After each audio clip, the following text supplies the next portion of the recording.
Good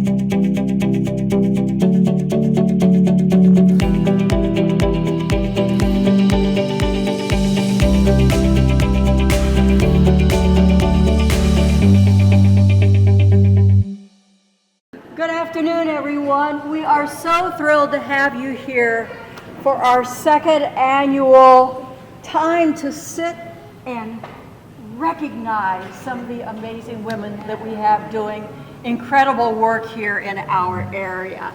If you were here last year, you know that this is a special recognition, and we are here to celebrate women. As it works out, this is International Women's Month, and so it's only fitting that we take some time this afternoon to celebrate some of the work that is being done here in our area. My name is Betsy Ross. I am a proud graduate of Connersville High School. I'm still here, even though I work in Cincinnati. Still have the house here. I'm still here mowing the lawn, which will start pretty soon now, won't it? And I am so proud to be part of Fayette County and Connersville. We are going to go through our program. We're going to first recognize a lot of the groups and a lot of the people who made this possible. We have an amazing speaker that's coming up as well. And of course, door prizes. You get to find out who gets the door prizes and the silent auction prizes. And then, of course, our recognition of our outstanding women that we want to celebrate today. It's a good thing that I speak for a living, because I hope that you'll be able to hear me.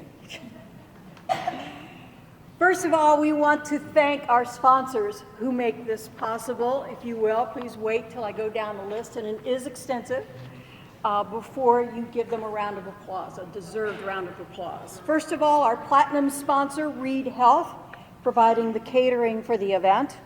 Also, Hopkins Insurance Agency, Hydro, Miller Moster Robbins Funeral Home, Whitewater Valley Railroad, our gold sponsors. Our silver sponsors, Anita Jarvis Malo, Connersville Chamber, FCN Bank, FSPP Communities That Care, Ivy Tech, Life Growth, LS Fitzgerald, Patricia Hapa, Reedman Motors, Sanders Jewelers, Urban Winkler Funeral Home and Monuments, Union Savings and Loan. Our supporters, Dot Foods, John Jones, Veterans of Foreign Wars, Cindy Bernzott, State Farm Insurance, my agent, by the way, NATCO, Wilson Lawson Myers Insurance Agency. And our in-kind thanks and contributions for their gifts, Women of Excellence Award compliments of the Sportsman Store, Joey Seidel, and event programs compliments of Sherwood Graphic Printing and Design. Let us give all of them a round of applause and thank them for their support.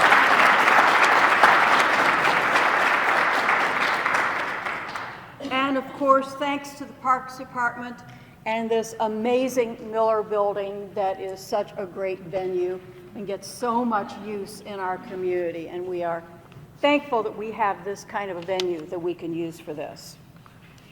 Our special thanks go to Audrey Miller, Chloe Crabtree, Kendall Clark, Billy Bean, Miriam Garvin, Kaiser Orr, and Thomas Huffman, students at Community Christian School who helped serve. They were setting up here. You might have seen them earlier setting up. They did a lot of good work before we got in here, so we thank them. Joshua Werner, Reed 1200 catering manager, James Kuhn, chef at Reed 1200, and our 2023 Celebrate Women Committee, David DeBoard, Debbie Dye, Marcia Eldridge, Rhonda Friends, Patricia Hapa, Eric Hopkins, Kathleen Jasper Isaacs, Peggy Likens, Sarah Rathburn, Robin Richardson, Randy Wolf, and Linda Fitzgerald. And special thanks to this year's event partner, the General Federation of Women's Clubs, Fayette County. Again, let's give them all a nice round of applause.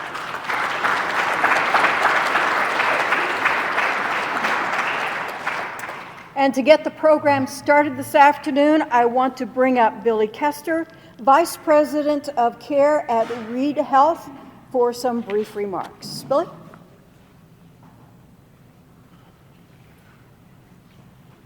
Thank you very much. As a lifelong Fayette County resident, I'm honored to be here today to join in this celebration of women and the vital contributions they're making to Connersville and the Fayette County community. As a representative of Reed Health, I'm thrilled that we're able to sponsor this event and have the opportunity to share the talents of our wonderful catering team. We're invested in this community's success and believe that by supporting one another, we can all shine together. More than 3 years ago now, we made a pledge to ensure access to the kinds of high-quality healthcare services that are critical for the community to grow and thrive in the future. As the latest step toward that commitment, we're in the beginning stages of a $100 million project to build a new campus at the former Kmart site on Park Road. When it's finished, we will have a state-of-the-art facility with services that include an emergency department with a helipad so we can expeditiously transfer those with critical health needs, lab, radiology, and rehab services, as well as a mix of primary and specialty care services to meet the many health needs present in this community. It is our hope that this project will inspire others to make their own commitments to this region and be a springboard for even better things to come. Another primary focus for Reed is expanding access to women's health services. Our team is working to meet the unique healthcare needs of women, whether they be routine screenings, mammograms, managing pregnancy and the transition to motherhood, surgical procedures, or any other numbers of health concerns. We recently began offering both standard 2D and state-of-the-art 3D mammogram screenings in our radiology department here in Connersville. And several of our OBGYN providers now have appointment availability in our newly remodeled facility at the HealthWorks location on Western Avenue. All these things have come in service of our mission to lead our communities to well-being one person at a time. We're honored to continue serving Connersville and Fayette County and look forward to even better days ahead. Thank you for allowing me to be part of this, and to each of you for the contributions you bring to our hometown.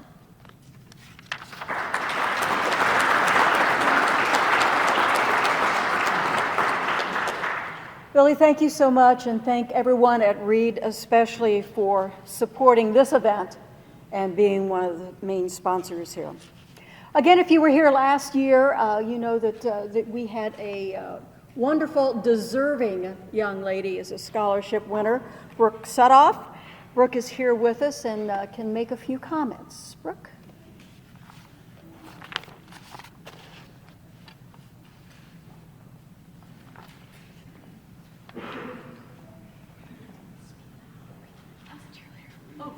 I got it.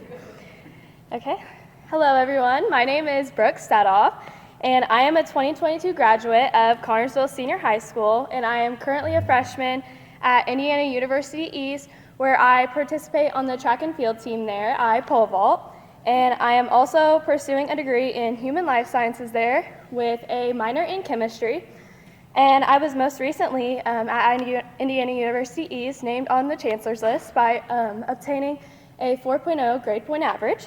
And I plan to further my education by going to grad school to receive my doctorate in physical therapy to hopefully one day be a physical therapist. And I was the recipient of the Seven Mountain Scholarship, and I am very grateful to be here today and for the assistance they provided me in furthering my education. And I am also very proud to not only be representing women, but to be a young woman in Fayette County and hopefully to give back to my community through my future career. Thank you.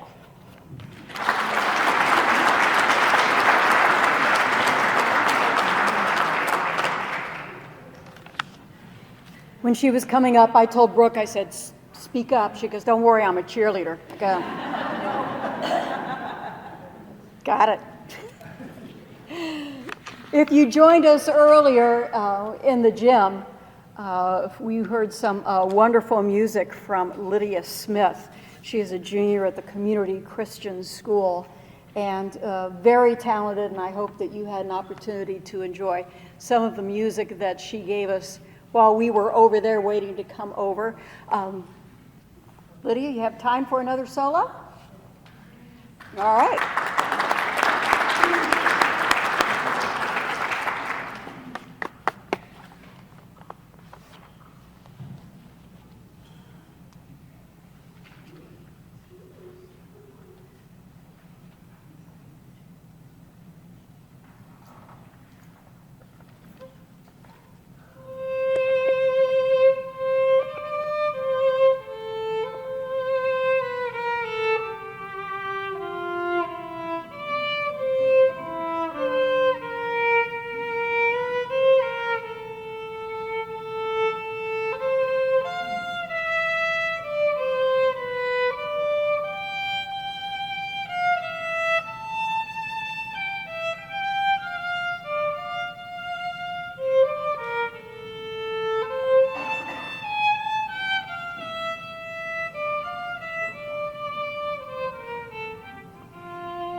Lydia, thank you so much. Isn't that incredible?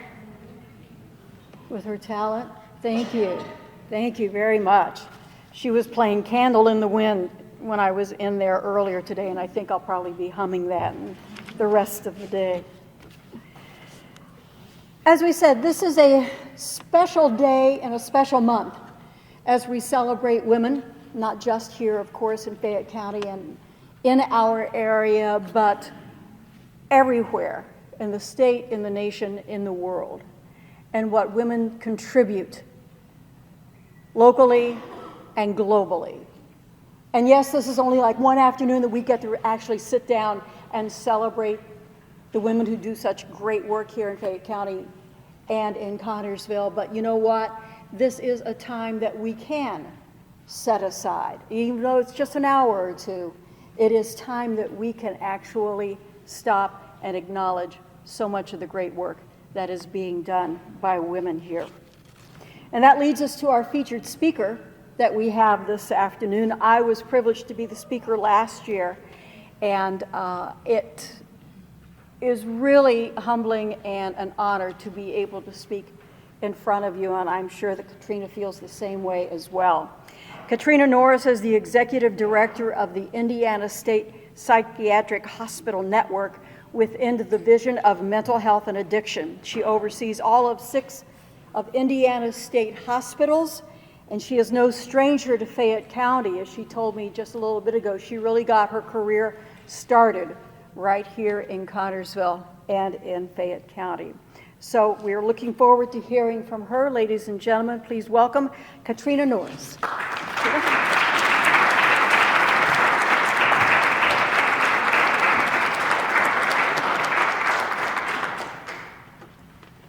Thank you so much. Can everybody hear me okay? In the back, over there, give me a hand if you can hear me. Usually being loud is not an issue I have. So normally I need to pipe down, right? So if I get a little bit off, I want you to acknowledge to me that you can't hear me, because this is a pretty emotional story that I tell, and I hope that it's the right place, it's the right time. So, sit with warriors, the conversation is different. I read this somewhere and thought about the divine truth of these words, the wisdoms that we're absorbing from those warriors, unbeknownst to us. I sat with warriors, outlaws, sinners, and saints. I never had a clue their words, stories, or truths would forever shape who I was or who I was destined to become. I have no regrets. I sincerely believe it was all designed for me. Every trauma, every tragedy, every lesson, and every blessing. God had a plan for me. But guess who was his greatest barrier? That would be me. So as a child, life wasn't really hard for me per se. It was different from my friends. Their norms and my norms were not the same. Like, my dad killed everything we ate. We didn't buy meat in a store, but I didn't know I was poor because my needs were met. I wasn't bothered by that life till much, much later. In 1982, my oldest sister died in childbirth, and a few months later, my parents divorced. I lived with my dad and I visited my mom on the weekends. I was loved and nurtured by both of my parents, taught right from wrong, and how to navigate both of their values. Remember, there were sinners and saints at my table. It made me resilient, it made me strong, and it made me fierce. Those days are embedded in my memories. The stories about drunken lumberjacks, bartending, singing. By the way, I can't sing. That doesn't mean I won't sing. I'm just saying. But I learned lessons. I learned life skills. And today's society would say I was neglected. My house would have never passed a DCS inspection. But I learned math. Because while I was bartending for my dad and his friends, they had to pay me. And when they would run out of quarters, I would say, "That's okay, I can change your dollars." So I learned math from beer delivery. I also learned how to assess a situation, to read body language, to know when to back off, and to know how to turn on. That was never an issue for me either. They say your trauma survival skills are what sets you for your next experience. I think that's accurate. My dad loved me wholeheartedly. He praised me, he encouraged me, he listened to whatever I had to say, even if he was drunk. And he spoke to me like an adult. Our conversations allowed for me to learn to problem solve, adapt to situations that most kids would never have been exposed to. The truth be told, he was never politically correct or even appropriate, but he was always honest. That made me a woman of my word. That built my work ethic, and it taught me how to navigate a world that was not quite ready for my style of fierce female leadership. But I was coming. So to make things a little bit clearer, it's important to note that the saints at my table are my maternal family. I had the great fortune of having wonderful grandparents that displayed faith, grace, and integrity. My mother, a natural caregiver her entire life, was kind and thoughtful and nurturing. And every weekend, my outlaw upbringing halted so that I could be present in the Pentecostal church, surrounded by warmth, God's word, some brimstone, and the occasional subtle lakes of fire, which I I was, damned to on more than one occasion in my life. So the complexity of two vastly different lifestyles made me well-rounded, almost like a chameleon. There was no environment I couldn't adapt to and flourish.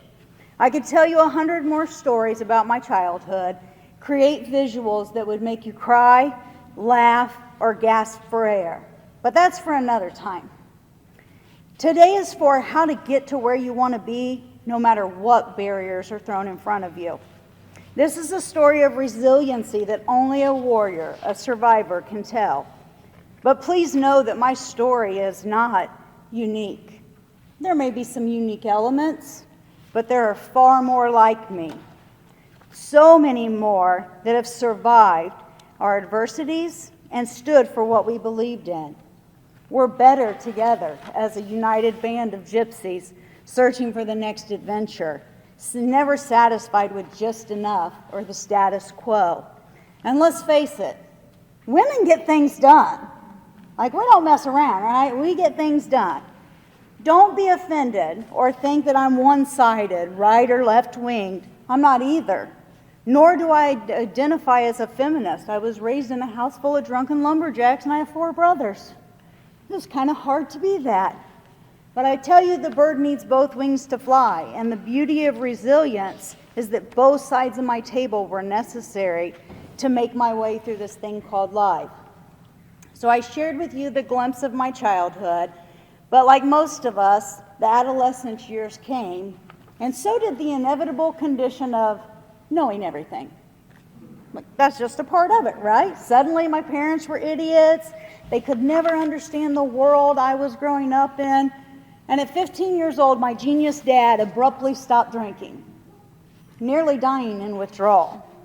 There is nothing more difficult than a dry drunk with a kid that loves beer. I still love beer. But my entire life, alcohol had been correlated with great times, with singing and with dancing and cookouts and the occasional brawls. And now all these times had to stop because my dad decided to stop drinking. The cool thing about his sobriety was his rock bottom was after my first car date.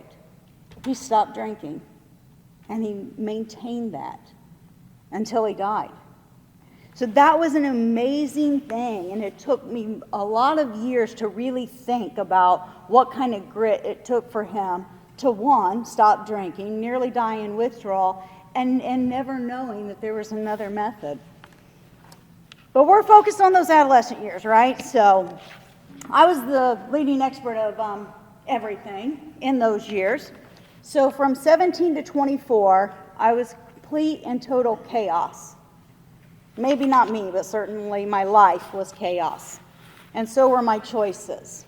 Yet those skills, those trauma survival skills, they were coming in very handy because I needed them to survive. And some of the lessons hurt me, and some of them helped me, but all of them made me. Life's about choices and consequence that come with them. And at the chaotic times, I didn't recognize that correlation. It was all about how to defy the odds, how to beat the system, how to always come out ahead. I don't know if that's a culture of poverty thing, that I just had to keep going, so I wasn't going to end up there. Guess what? Can't beat your destiny. So for my story, it really started when I heard steel doors close behind me as I began a 3-year prison sentence that I could not beat. And for the first time in my life, I had lost control. And I was immensely grief-stricken. I had to face my father's death that occurred 6 weeks before, sober and behind bars. So I did what I knew. I sat with warriors. I listened and I learned. I shared very little, but I absorbed so much. And once again, my trauma skills were there. I read, I observed every day, every hour. I took all of those skills and decided it was time to thrive. And that's exactly what I did. I went to college in prison. I read every self-help book. I had read every biography in the library. I went to every group that was offered just to get off the dorm. I played every guard that opened a door, because to thrive in that environment, you need some rules bent. My outlaw spirit was not yet done, but after 2 years, I was released with a college degree and not a dime to my name. That's where the healing starts. So the first time in my life, I'm truly alone. My dad was not here to save me, but the saints were. And thank God they were. I'm not sure how I could have survived without the love, guidance, and support of my grandparents. Please don't misunderstand. It was not welcome home, warm embraces, or open arms. It was rigid and firm expectations, like they locked the door at 9 o'clock, and if I wasn't there, I could sleep on the porch. My grandpa took my paycheck and paid all of my bills and responsibilities, like my court fines or my reimbursement to get my license back, and then he would give me what was left, if anything was left, of my paycheck. One thing's for certain, I had no entitlement, only pure respect for my grandparents. I also carried so much shame and grief that it felt like an elephant on my chest. I had caused disgrace to my family, and I was nowhere near healed. So this success didn't come without pain. It didn't come without suffering or a constant battle with the demons. Excuse me. I had a job within 6 days of my release. My child returned to me the day I was released. So you might say I had responsibility right out of the gate. But I had a roof over my head. I had food to eat. And I remember thinking my chances were better than most. But I'm not exactly patient. So I knew what I had to do. I knew what I wanted to do. And I did the only thing I knew how to do. Those demons are still hard to beat, even if you're protected by saints. I think about the day-to-day grind and adjusting. I really had it easy compared to a lot of people, yet it was not fast enough for me. So call up the sinners. I needed to move out and build a life for myself and my daughter, so I worked and I hustled until I achieved that goal. It sounds easy, but it was not. There was still immense stigma and barriers to overcome. Housing, loans, things of that nature, most that we take for granted, are challenging to those who have a criminal record. I once again relied on those childhood skills to get what I needed, and I thought what I wanted. Remember when I said that thing about choices and consequences? Well, I was still not 100% sold on that idea. So I made a choice for survival. I got married. Getting married for survival, or manipulation, if you will, is not a good choice. And it had major consequences. 5 years of domestic violence and emotional trauma would result. But again, I was still making strides. I went to school, I went to work, and I still absorbed every person around me in the workplace and at the university. I often say I traded one addiction for another. I guess that's how I got 5 degrees, because school and degrees were my new high.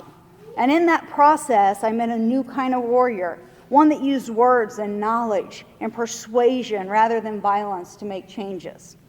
I have to give credit to those warriors that gave me a second chance at life. Judge Tom Snow sent me to prison. He also sent me to college and to Fayette County. So Judge Snow wrote a recommendation letter for me to be admitted to the School of Social Work because I was a convicted felon. I had to get special consideration for a temporary admission status to earn my degree. He did that after I sat in his class for 16 weeks, never saying a word about my past, me thinking he didn't know who I was because I'd changed my name.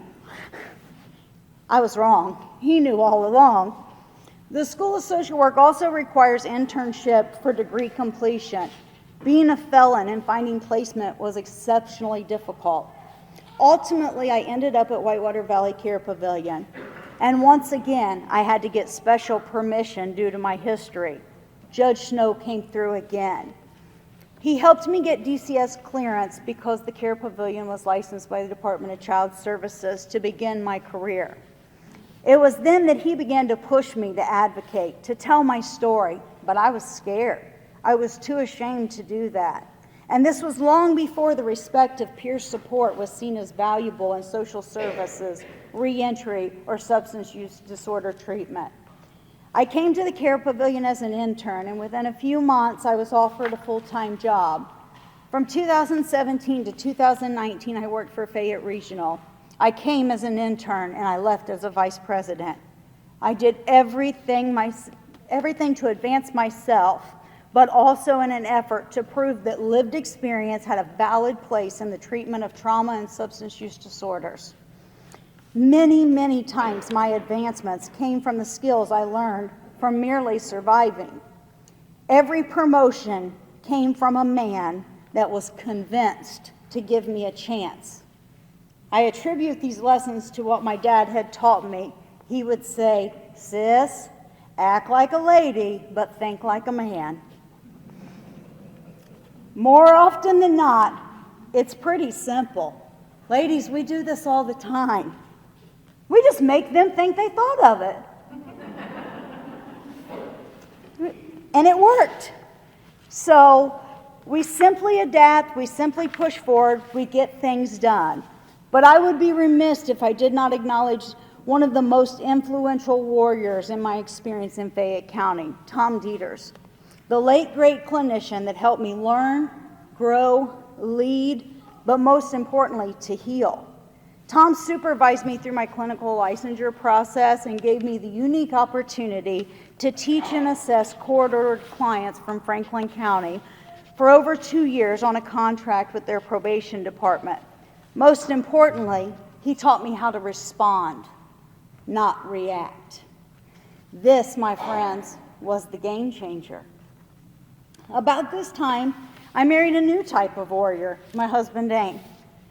Dane was the first person to make me feel safe like I had not felt since my dad had passed.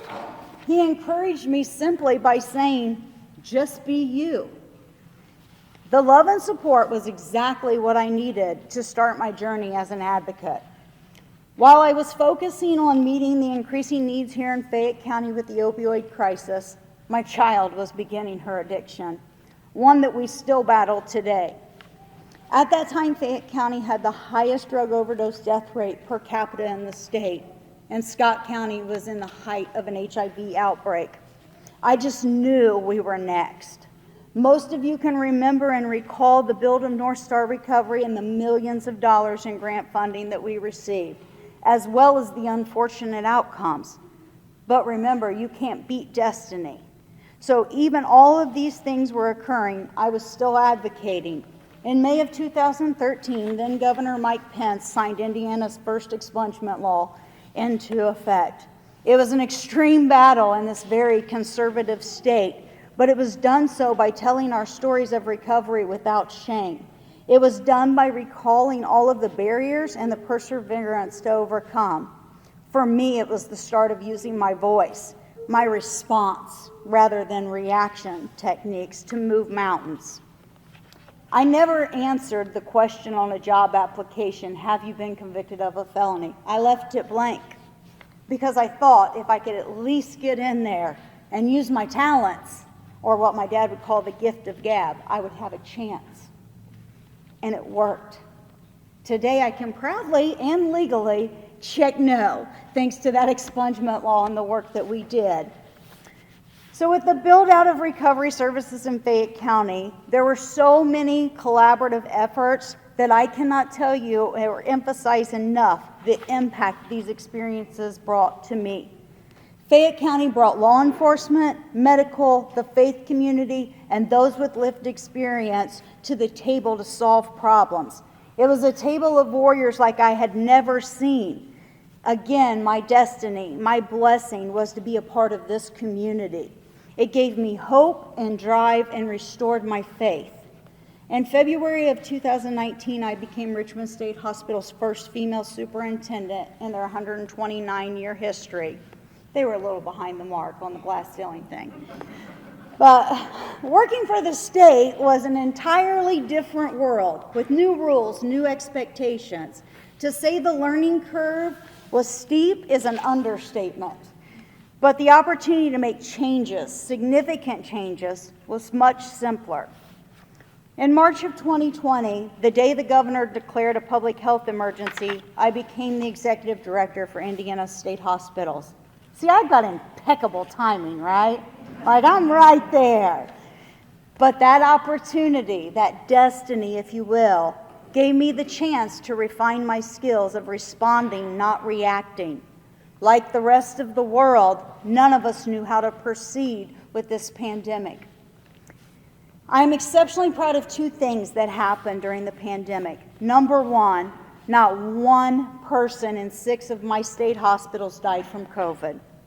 That's unimaginable in a congregate setting with folks that suffer from severe mental illness. My teams were diligent, they were creative, and able to adapt to the ever-changing expectations. The second thing that happened, despite a full-fledged pandemic, we were able to pass Senate Enrolled Act 82. This allowed clinical social workers to provide mental health and substance use disorder diagnosis. So for 5 years, as a member and the president of the National Association of Social Workers, Indiana, we had worked on this bill. We had never received a committee hearing. They wouldn't even give us the time to get in front of them. But in 2021, we finally got it done, making Indiana the 49th state in the nation to permit this. So for those of you who don't work in mental health and addiction systems, this is monumental. For decades, master's prepared clinicians could only give a diagnostic impression that had to be signed off by a physician or a psychologist. So guess who opposed us in this process? Them, yes. Let me bring it back a bit. I'm super passionate and I get really zealous when I'm building teams or I'm trying to solve problems, maybe overzealous. But I don't do anything without pouring my whole heart and soul into it. So I had to tactfully learn to respond and not react when my profession was called to question and people were saying our training was inadequate. When I testified at both the House and the Senate on behalf of the NASW, I could not even affiliate with my role at the state. I had to file an ethics disclosure report with the Inspector General to even testify, which meant the Secretary of Family and Social Services had to give me her blessing and signature, and she was a physician.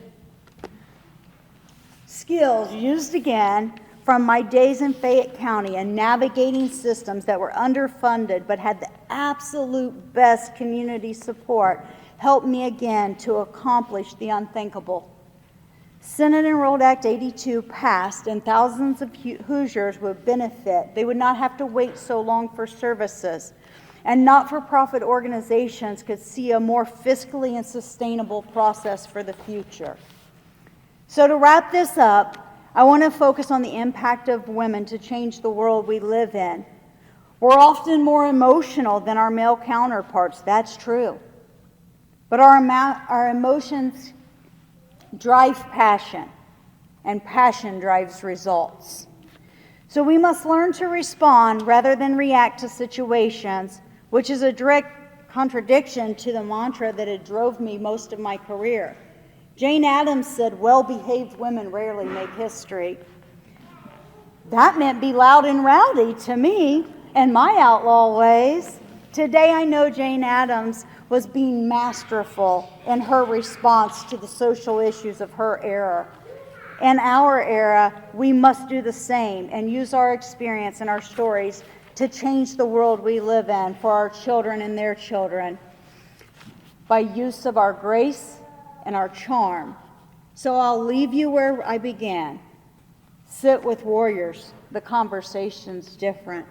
And fortunately for you all, you're in a room full of warriors. God bless you all. And now, we would like to bring up our Women of Excellence nominees and give out our Women of Excellence Award. First, let me introduce our nominees and have them come up here to the front.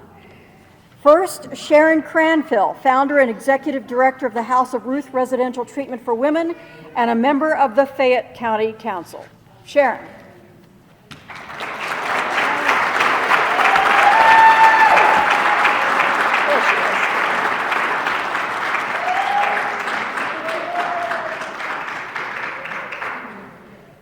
Congratulations, Sharon. Our next nominee, Leota King, first female member and president of the Fayette County Commissioners. Leota.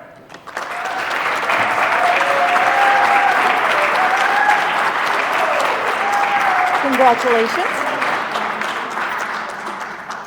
And our third nominee, Diane Phillips, Vice President of the Friends of the Library and President of the Connersville City Council. Diane.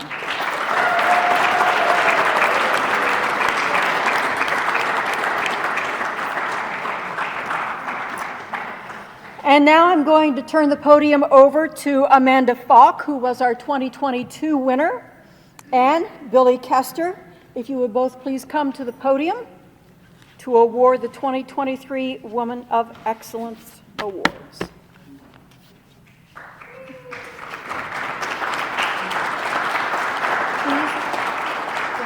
are the certificates, okay, and the award is right under there. Okay. All right.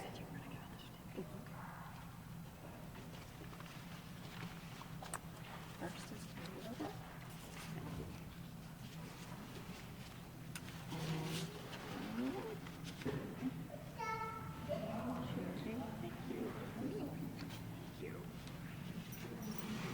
And I'm honored to be asked back this year to give it to this year's winner. And this is somebody I've looked up to for many, many years, and she has been a driving force in our community, and I am very honored to announce that Sharon Cranfield is our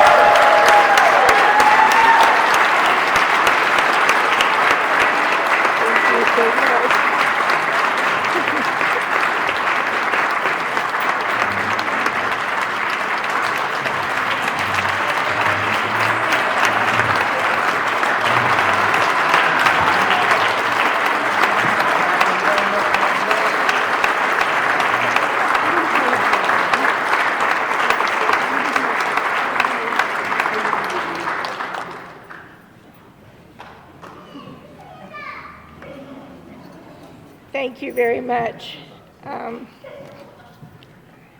I have to thank my family for allowing me to do what I do.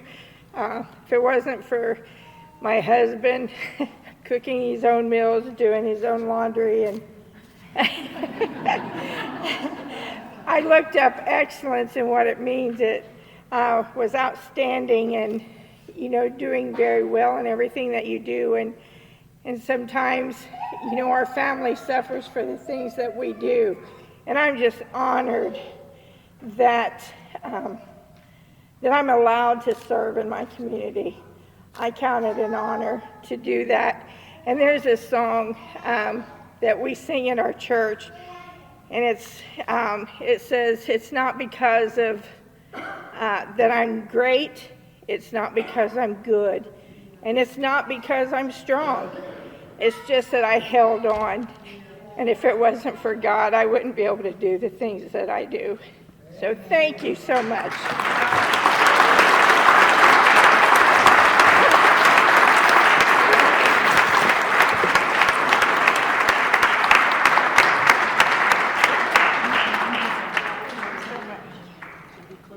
Billy, thank you.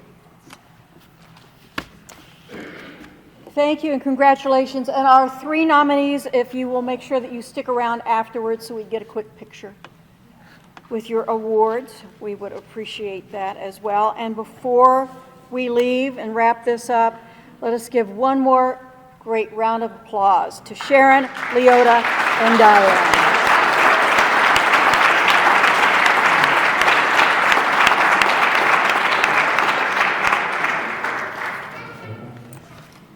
Katrina said that if you want to get something done, make sure you have women do it. And I think that those three and so many of you here in this room certainly live that motto every day for what you do for our community. Because if it weren't for people like you who give of your time and your talents, most of the time it's not paid, most of the time it's a labor of love.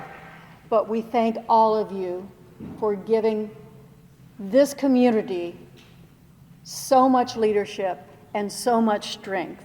And you wouldn't do it if you didn't love this community like I do. And we thank all of you for your time, your talent, your commitment to make Fayette County and Connersville a better place every single day. We thank you for that. And now, Debbie Dye, please come up and close our event with a prayer. Let's bow our heads one more time. Father God, we thank you for the freedom and the ability that we have to gather here today for this event. I ask you to work deeply in our lives to make us the kind of persons we need to be. Delve deep into our lives and give us dreams of greatness, and with your guidance, Lord, we will achieve them. Bless each and every one here today. Guide us safely back to our home and our families. May we not forget to change our clocks so that we will not be late for worship tomorrow. Amen. Have a good evening.